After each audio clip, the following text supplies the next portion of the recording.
morning. So today, we know that with kids, they need some downtime.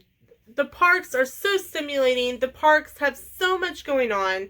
We know that there has to be some downtime. And I know you're asking yourself, what can I do on a day with no things in the park? Well, today I'm going to give you my personal top 10 things to do on a non-park day when you have kids.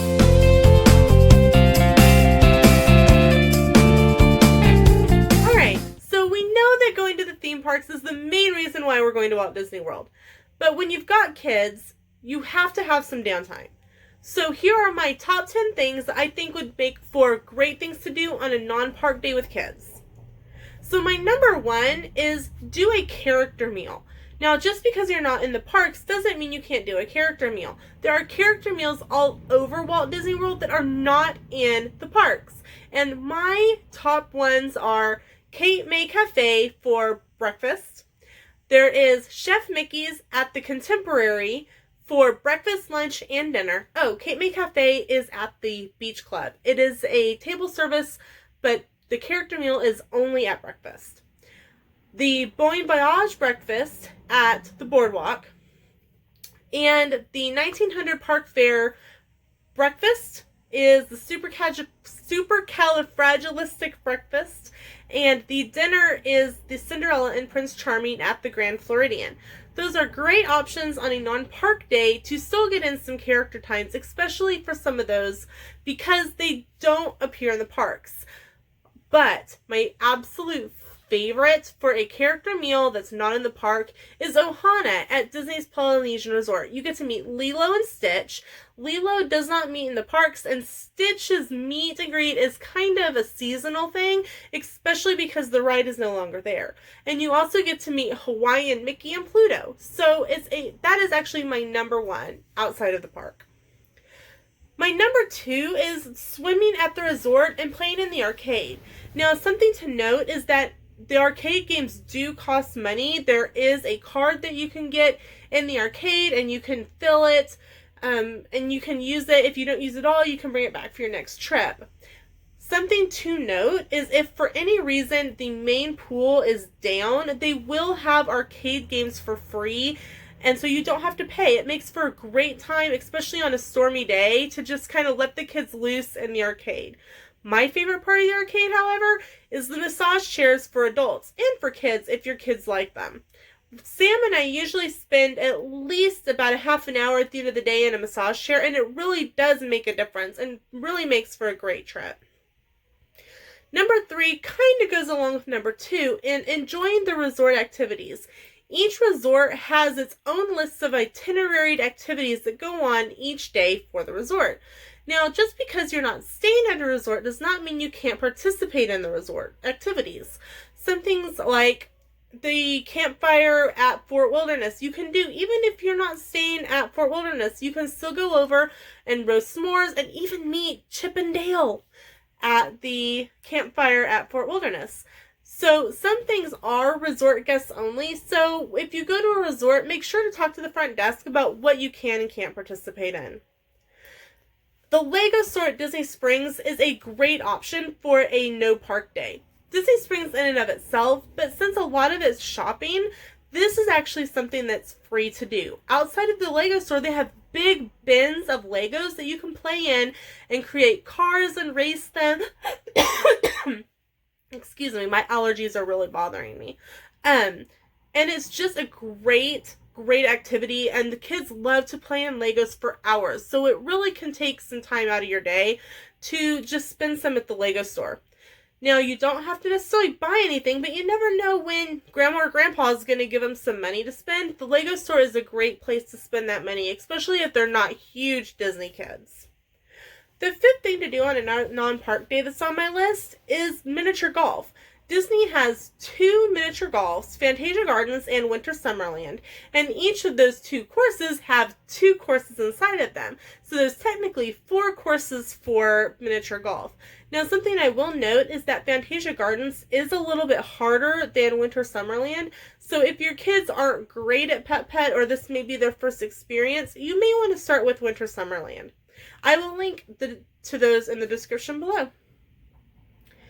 The sixth thing is something that Sam and I have done a couple times, and it's riding the monorail. Now, the monorail does require you to park at the TTC. So if you are staying off property, this may not be a thing that you really want to do unless you're an annual pass holder and you're just staying off for the price. You can grab the monorail and ride it around.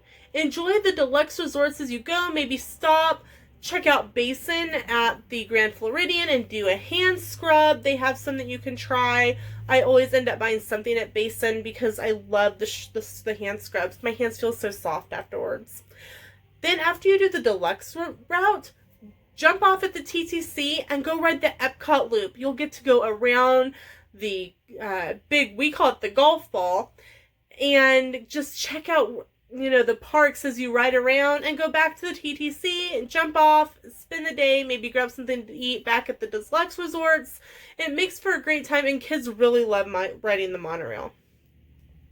The seventh thing is something I kind of talked about earlier, is the Campfire at Fort Wilderness with Chip and Dale. Now, this is something that anyone can do. You don't have to be staying on property. You don't have to be staying at a hotel.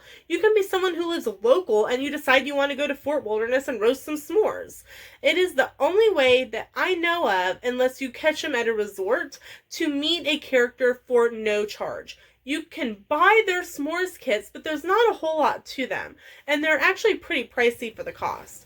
My suggestion to you is to stop by local grocery store or pack the supplies in your suitcase and go roast some marshmallows and make some s'mores with Chip and Dale. It's a lot of fun, and you can even stay for the movie Under the Stars. Something else that is great to do while you're checking out a resort, like if you're riding the monorail, is the hidden Mickey hunts or the scavenger hunts at the resorts. Some of the resorts have scavenger hunts, some of them don't, so make sure to just check at the front desk when you get there and ask if they have a scavenger hunt. Also, there is a book called The Hidden Mickey, and I will link that below, and you can find all types of hidden Mickeys inside and outside of the parks.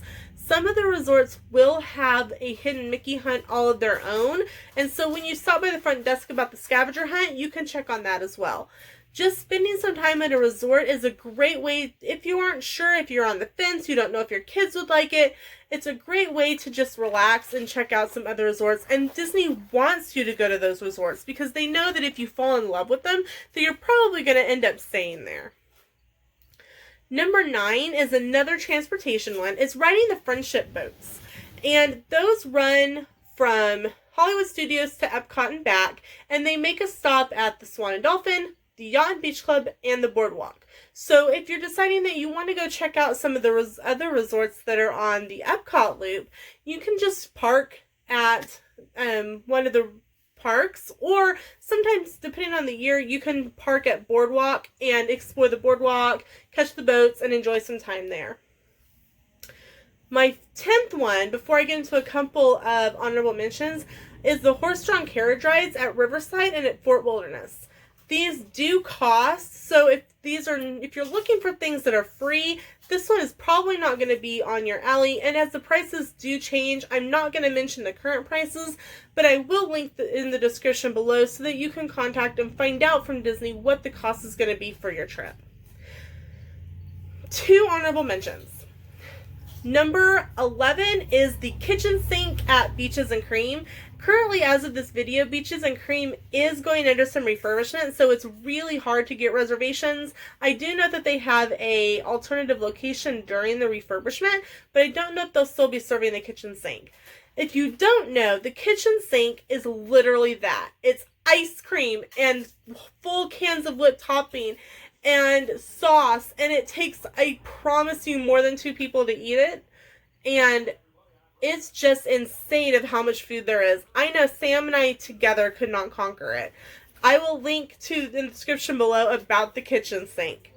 And my second honorable mention is the Circle D Ranch at Fort Wilderness for the Disney horses. You can actually go meet the horses that do the horse-drawn carriage ride, that, ride with the Headless Horseman for Sleepy Hollow. They are doing a lot of construction on the Circle D Ranch currently due to the new resort that's going to be going up in the Old River Country. So you may or may not be able to do that one. It depends on what's the time frame you go. So make sure to contact Fort Disney and check out Fort Wilderness before you make the trip over there just to check out the horses. So that's it. Those are my top 10 things to do on a non-park day with kids. Some of them could be done with just adults, but we'll do a separate video on that later.